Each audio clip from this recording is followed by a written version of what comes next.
வணக்கம். இட்லி தோசைக்கு மாற்றாக காலையில் ஒரு உளுத்தங்கஞ்சி ஹெல்த்தியாக எப்படி செய்யுதுன்னு பார்க்கலாம் வாங்க.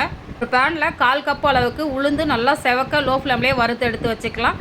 கூடவே ஒரு டேபிள் ஸ்பூன் அளவுக்கு அரிசியும் ஒரு 10-15 வெந்தயமும் சேர்த்து அதையும் வறுத்து எடுத்து வச்சுக்கலாம். கஞ்சி நல்லா ஹெல்த்தியாகவும் டேஸ்ட்டாகவும் இருக்கிறதுக்காக ஒரு 10-15 பாதாமும் இதே மாதிரி லோ ஃப்ளேம்லேயே நல்லா வறுத்து வச்சுக்கலாம். அடுத்து கொஞ்சமாக நெய் சேர்த்துட்டு கொஞ்சம் உடச்ச முந்திரியும் பாதாமும் பொன்னிறமாக வறுத்து எடுத்துக்கிட்டு அதுலேயே ஒரு 1/4 கப் அளவுக்கு தேங்காயும் வறுத்து எடுத்து தனியாக வச்சுக்கலாம். அடுத்து வறுத்து வச்சுருந்தா பாதாமும் உளுத்தம்பருப்பையும் நல்லா இந்த மாதிரி கொரன்னு அரைச்சி எடுத்து வச்சுட்டு அதில் 1 டம்ளர் அளவுக்கு தண்ணி சேர்த்து நல்லா கட்டிகள் இல்லாமல் கரைச்சி எடுத்து வச்சுக்கலாம்.